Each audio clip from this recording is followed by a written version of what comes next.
Hey guys, welcome back. So today we're going to talk about a pig hunt that we recently went on down in Florida, and we went down with Big Daddy Unlimited, or what we'll refer to as BDU. Check out BigDaddyUnlimited.com. They took us down to Florida, where they're located down in Gainesville, and they took us out on a pig hunt. And so we wanted to go out there and have some fun and do a pig hunt from a golf cart that actually has a FLIR thermal dome on it, so it can scan at a 360-degree circle the area around you.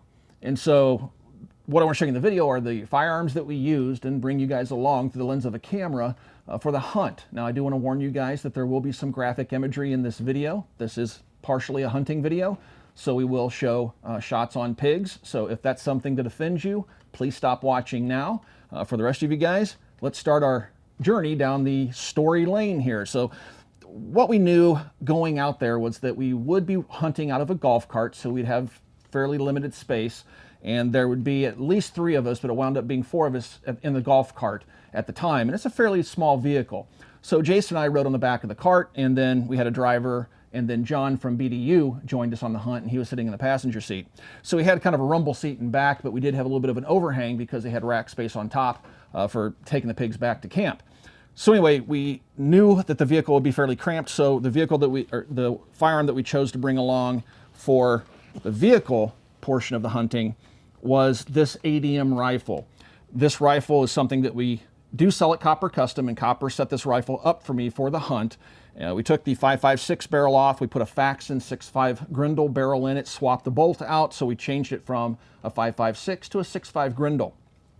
On top, we have a Pulsar thermal, and we've been using this thing now for a year. The Pulsar thermal is amazing. You can find these thermals over at Optics Planet, but we also decided to start carrying them at Copper Custom because we've been so impressed with the value that the Pulsar thermal brings to the market. So you're going to see some through the sight footage. This thing has the ability to detect a gunshot and immediately start recording, and that way you can actually see what I see when I pull the trigger.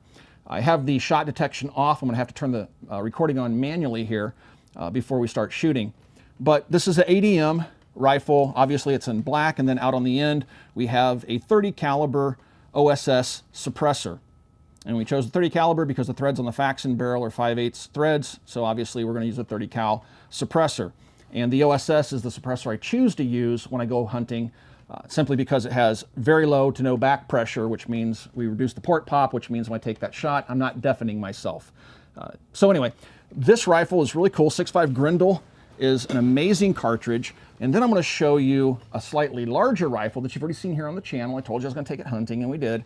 And I'm going to show you that rifle, which we used for daytime hunting. It's quite a bit bigger than this short, handy little rifle. And we chose not to put it in the golf cart because obviously the thing would be kind of big and cumbersome in the golf cart. But what I want to show you guys really quick is what I see through the thermal sight. So I'm going to start the recording. I have 5 rounds loaded up of 6.5 Grendel, and I'm going to take a shot at a steel plate at 100 yards, and I'm going to take you guys along with me through the lens of this thermal optic. So you're going to see what I see here in a moment once I get the weapon loaded up. So I'm going to go ahead and load the rifle. Now here's something that we've learned with 6.5 Grendel. They have 6.5 Grendel specific magazines, and then they have 6.8 SPC magazines on the market.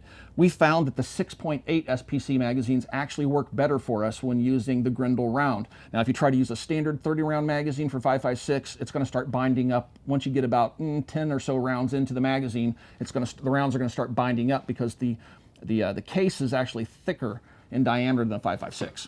So we're using a 6.8 magazine right now, and we've had perfect function with it. I'm going to go ahead and charge the rifle, bolts back, so I'm going to drop the bolt. We have a live round chambered, and now I'm going to get on target and start the recording of the thermal, and we'll switch over here. Now guys, you're going to see what I see, and I have this thermal set up so that I have picture-in-a-picture. I'm running 1.6 magnification in general, and then I have a picture above it that has 3.2 magnification, and that allows me to see both close and far. And it's a setting that John at BDU showed me because they run Pulsar thermals as well, and he showed me that little trick, and it's something that I've really come to appreciate. Although while I was hunting, just so you guys could have a cleaner picture of what was going on around us, I chose not to use the picture-in-a-picture most of the time. All right, we'll start the recording here. Just push the button. All right, we have recording. Now what's interesting is not only is this recording video, it's also recording audio. All right, so it's It's actually got a pretty good mic on it. Let's go ahead, and we have a steel plate out at 100 yards. I have the optics set up for white hot. Now you can see on the picture in a picture, I have the crosshair right on the center of the round steel plate at 100. And I'm gonna go ahead and take a shot here really quick. And now you can see the plate move a little bit in the thermal. And you definitely probably heard on the audio the connection. So I'm gonna go ahead and fire again.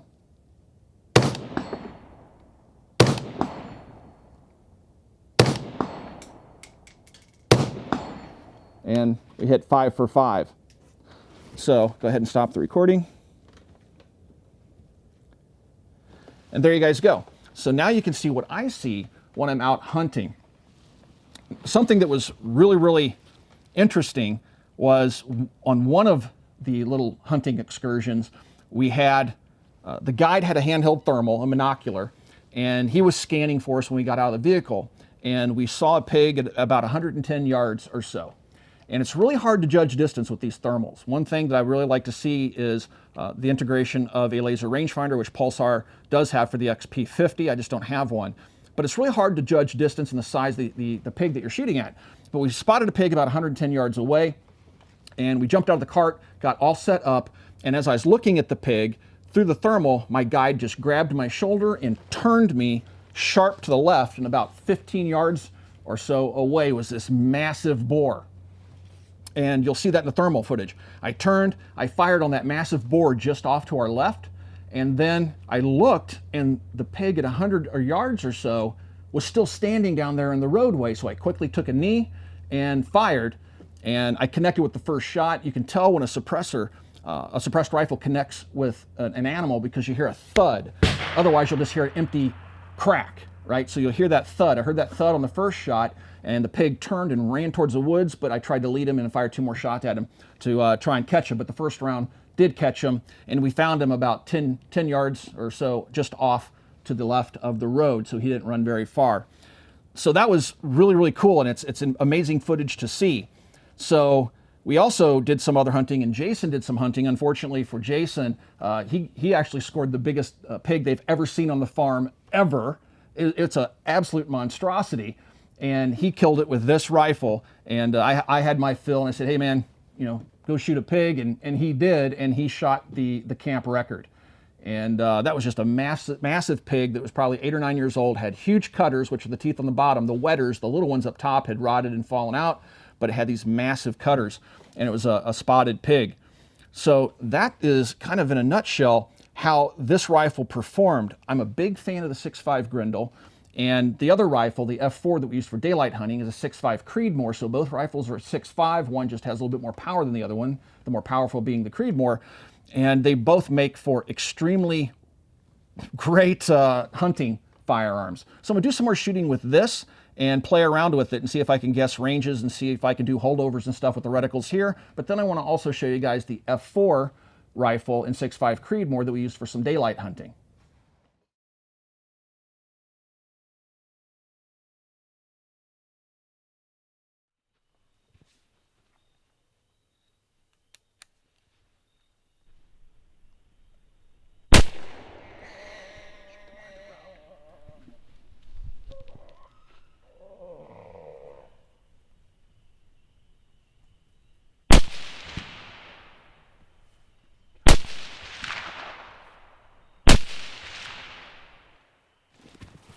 Got both of them. Got the one at 15 feet in front of us and got the one at 100, 110 yards. We don't know. Yeah, he only went about 10 feet into the woods.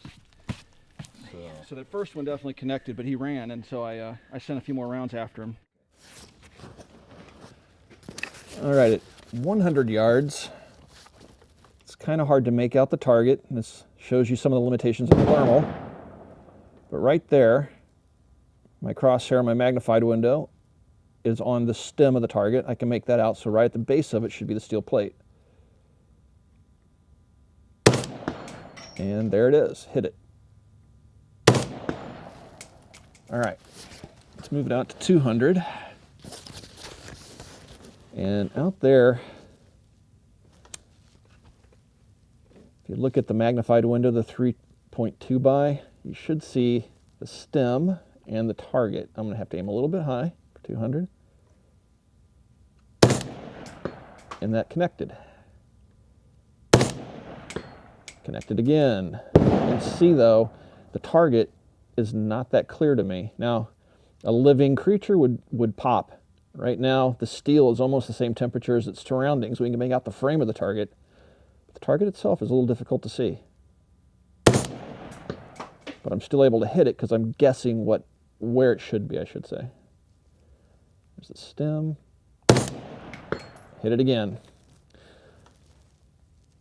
What's interesting is you can see out to 1,000. You can barely see the little circles out there. See the berms, and you can see the sky and the clouds. It's kind of cool. These pulsars have really, really good resolution. You can actually see the target boards here at 100. And you can actually see some of the targets. But that steel is just hard to see.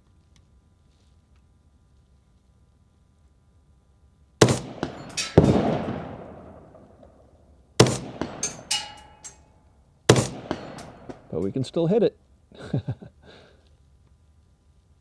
It's pretty cool. I love using thermals. Once you get used to the limitations of the thermal and learn how to search for things, it's pretty cool. But like I said, anything that's emitting heat, like a critter, it's going to show up pretty clearly.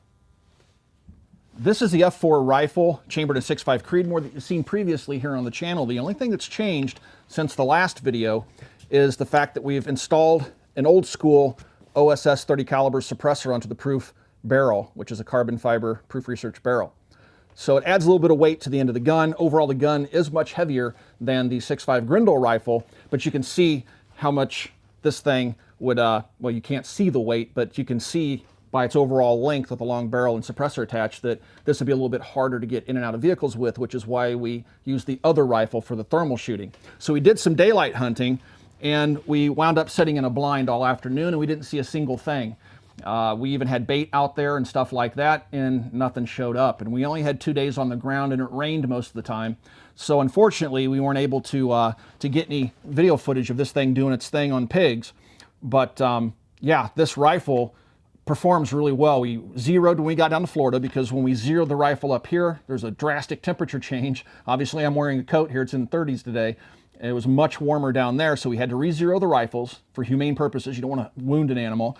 And we re-zeroed the gun and everything else. And John from BDU was also using an F4 rifle. His is chambered in 308, and he did get some kills with that rifle. I'm going to reach out to John and see if I can get some of that video footage off his thermal, because he was running an XP, but he had a shorter barrel on his 308 than I have here on my 6.5. But anyway, this rifle, so you guys know, I mentioned it in the last video, F4 sent us this rifle at no cost for T&E for us to shoot and play with and show you guys what we experience with the gun. So just wanted to make that clear that this is a T&E gun, and we do not have any money in this rifle whatsoever. So that being said, we have some ammo here that we were hunting with. We're going to go ahead and load this rifle up.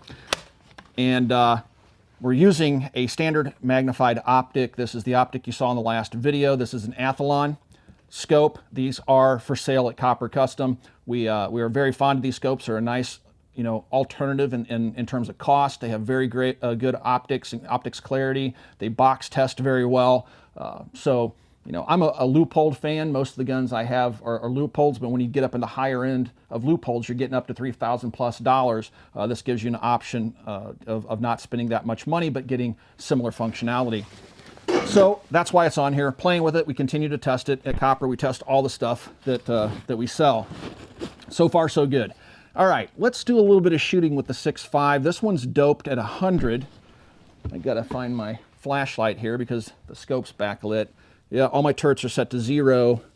So I'm doped at 100. And then we'll see, we'll do a little bit of shooting at 100, then we'll shoot at 200 and use the exact same hold and see how this performs. It should perform as good as a 6.5 Grendel. All right, got it around chambered. This does have an adjustable gas system on it, so you can tune the rifle to the round that you're shooting.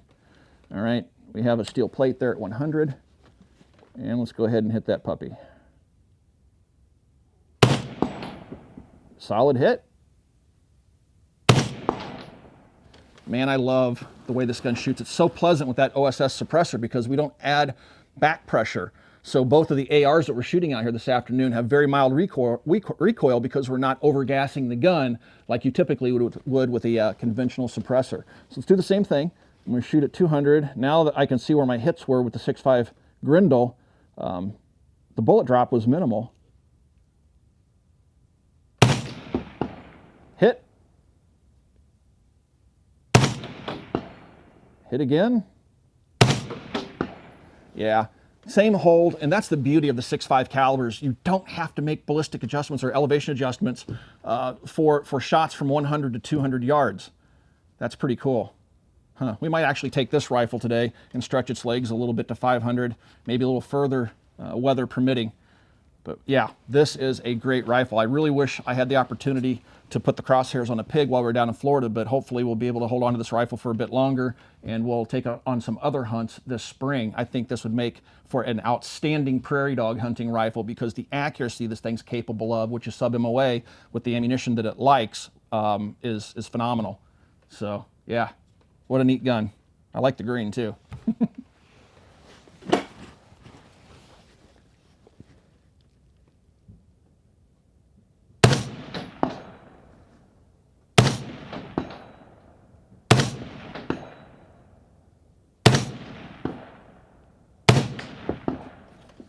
And it's grouping nicely. Yep, I love it.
I hope you guys enjoyed coming along with us to our Florida hunt to go after some hogs. We want to thank our hosts, both BDU, Big Daddy Unlimited, and John from Big Daddy Unlimited, who made it all happen. He paid for the entire trip. And also I'd like to thank Florida Outdoor Experience for actually hosting the hunt. We hunted on their farm. It's an outstanding place. The food was good. The lodging was amazing.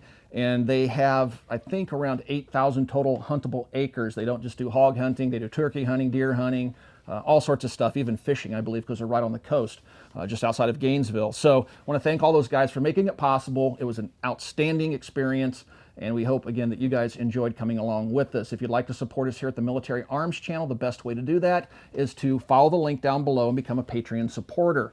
And once you become part of the Patreon family, we have exclusive content, you have direct access to me and Jason, and stuff like that. Also, if you'd like to support us, swing by and check us out at forgedfromfreedom.com. We do have a link down below to that because it's just a t-shirt shop, and YouTube doesn't censor that. So we can link to it, follow the link down below, pick up a t-shirt that supports us here at the channel directly. Also, be sure to swing by and check out coppercustom.com, which is our online store. And last but not least, we are Twitch gamers, so if you guys like to join us for a live stream, please follow the link down below to Twitch and subscribe and follow us there. And if you're a Patreon supporter, just let us know, and we friend our Patreons, and we actually include them in our games and in our streams. Guys, thanks for 11 years of support, and we'll talk to you soon.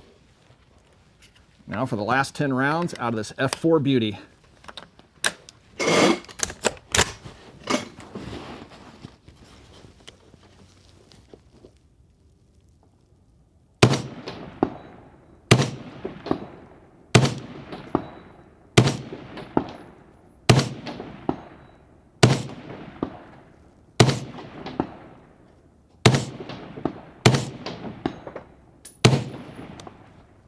Jeez. This thing is accurate. I love this rifle. Thanks for watching, guys.